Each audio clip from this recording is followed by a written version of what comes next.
क्या आप परेशान हैं शरीर में होने वाली खुजली से? क्या आप जानते हैं शरीर में होने वाली ये खुजली किन कारणों से होती है?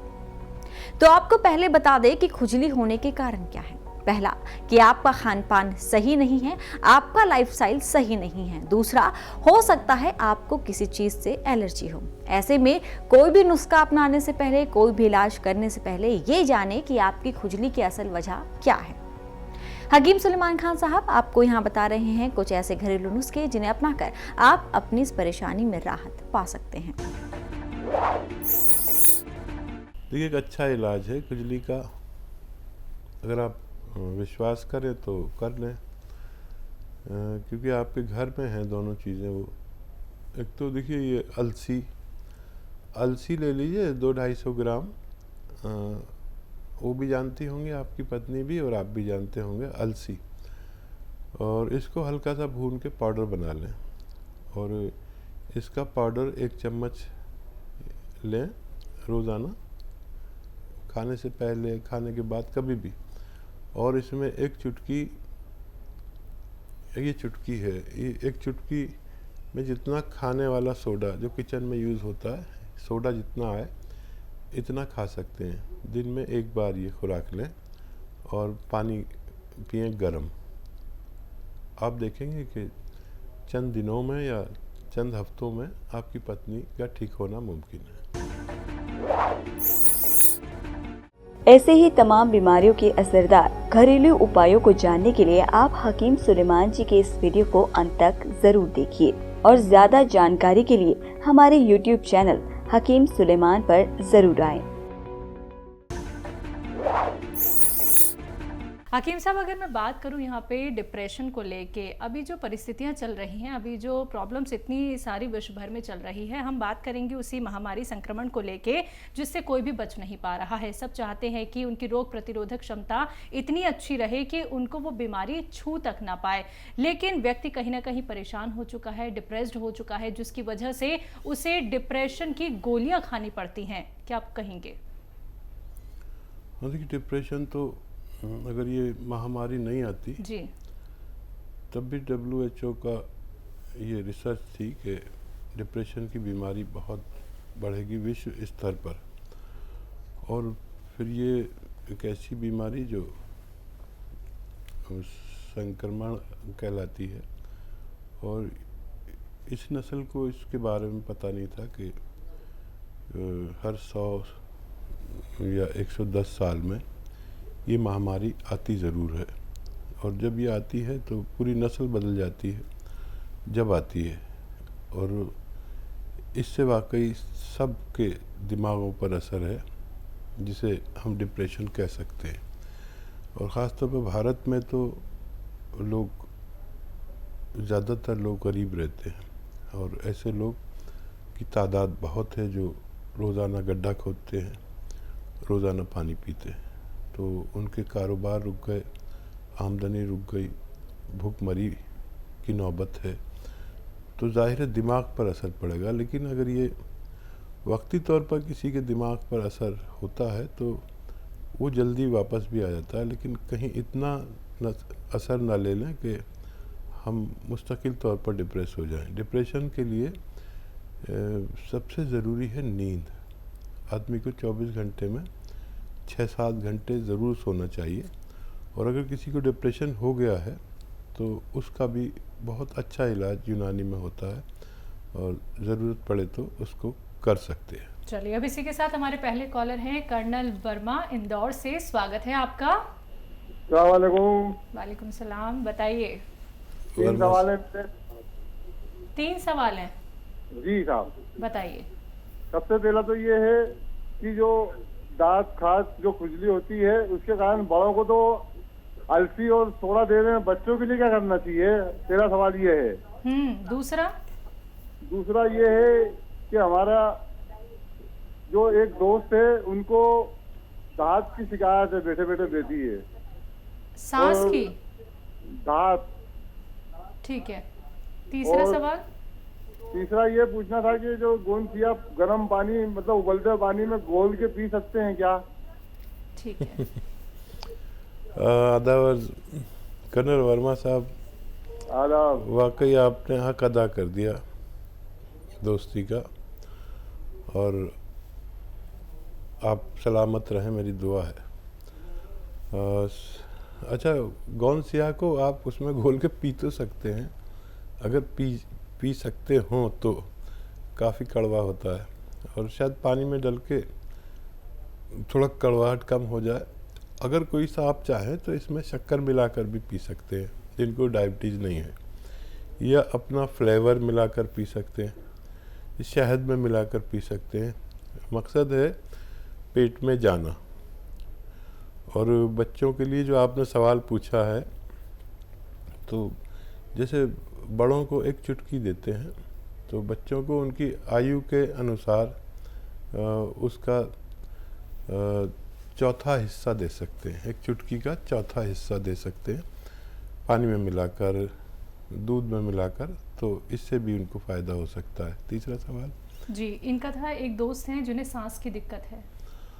और देखिए, ये तय करना कि सांस जो बैठे बैठे फूलता है, तो वो दिल का मर्ज़ है या फेफड़े का मर्ज़ है। सांस दो वजह से फूलता है। अगर फेफड़े की प्रॉब्लम है तो वो खांसी भी होती है, बलगम भी आता है, खांसते रहते हैं। तो अगर ये है तो फिर फेफड़े का इलाज करना पड़ेगा, और अगर ये नहीं है, सांस फूलता है, तो फिर दिल का मर्ज़ है, फिर दिल का इलाज होगा, लेकिन फ़ायदा होना मुमकिन है। जी, अगली कॉलर है पूजा लुधियाना से। स्वागत है आपका। हेलो। हाँ जी, सवाल करिए। हाँ जी मैम, पैरालाइज अटैक हैगा वा डैडी को। पैरालाइज अटैक किसको हुआ है? डैडी को। पैरालिसिस में आधा काम फिजियोथेरेपी का है।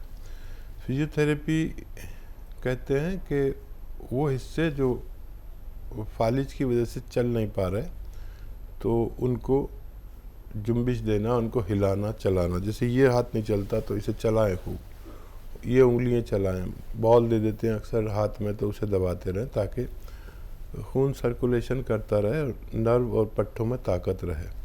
जो इससे भी नहीं चलते, उनका चलना बहुत ज़रूरी है। मालिश कराएं, फिजियोथेरेपी कराएं। आधा काम तो इसी का है, और आधा काम दवा और हौसला। मरीज़ को हौसला अगर है कि नहीं मुझे ठीक होना है, क्योंकि इस अटैक के बाद आदमी हौसला खो बैठता है। लेकिन कुछ लोग होते हैं जिनमें हौसला होता है कि नहीं मुझे दोबारा खड़ा होना है, और वो खड़े हो जाते हैं।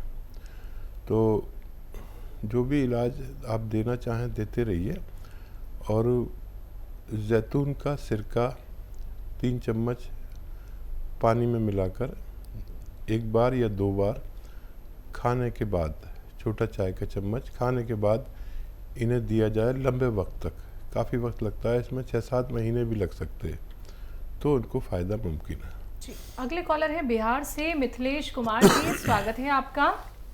नमस्कार मैडम। नमस्कार। हाँ, 2 क्वेश्चन है मेरा। हाँ, पूछिए। एक क्वेश्चन है, 25 साल की लड़की है, वो 25 ग्राम चावल खाती है मात्र, और 25 ग्राम आटा का रोटी खाती है मात्र। दुबली पतली है। जब भोजन ही बढ़िया से नहीं करती है तो क्या शरीर कैसा रहेगा? तो सेहत नहीं बन पा रही है।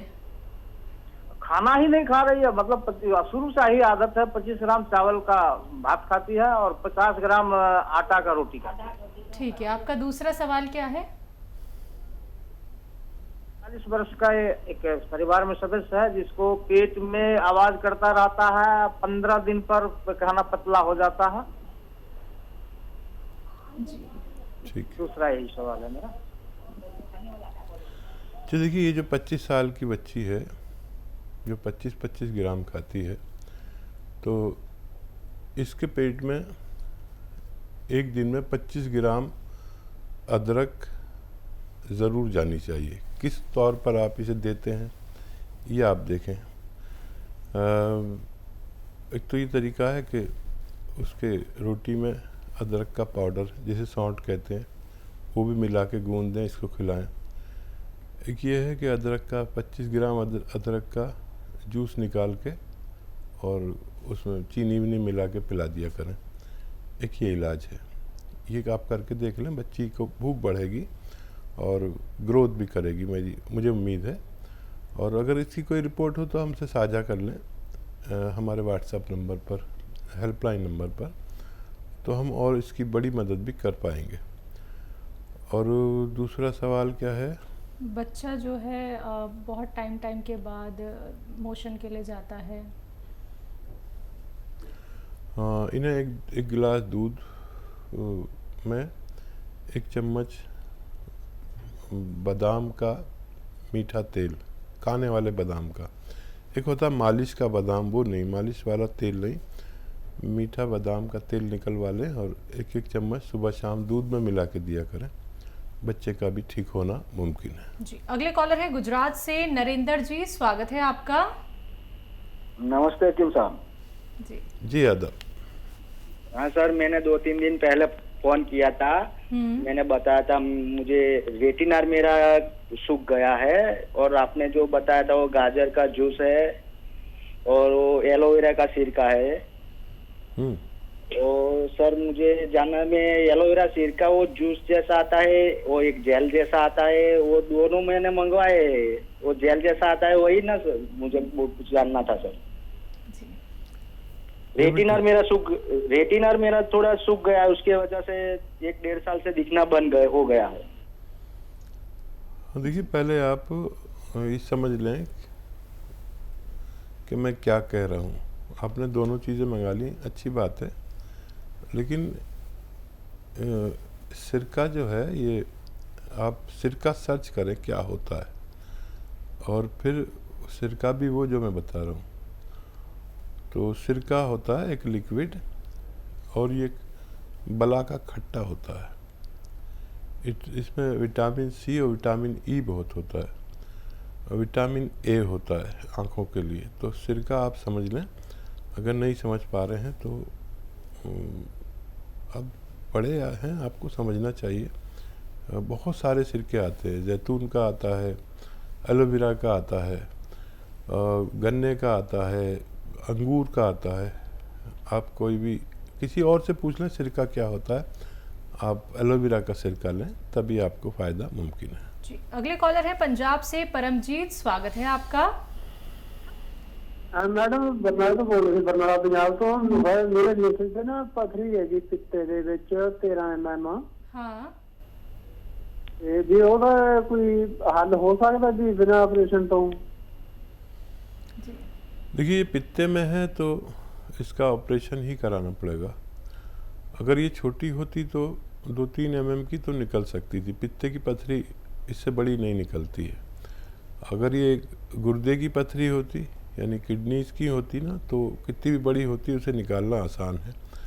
आप इसका किसी अच्छे काबिल डॉक्टर से ऑपरेशन करा सकते हैं, इजी ऑपरेशन है, और आपको उसी से फ़ायदा मुमकिन है। जी, हकीम साहब, जो इनके पित्ते में पथरी है, जो कि अब इतनी बड़ी हो गई है, जब ये छोटी होती होगी, धीरे धीरे करके बढ़ती होगी, तो ये किसी तरीके का कोई दर्द भी तो देती होगी, क्योंकि इन्होंने इतना वक्त लगा दिया कि वो पथरी जो है बड़ी हो गई।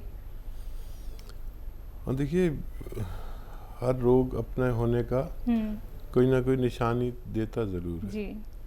और अगर पेट में कुछ है तो पेट में परेशानी होने लगती, कुछ भी खाओ तो जलन, एसिडिटी वगैरह वगैरह होती है, तो हम उसे इग्नोर करते रहते हैं। जलन हुई, जलन की दवा ले ली, एसिडिटी हुई, एसिडिटी की दवा ले ली।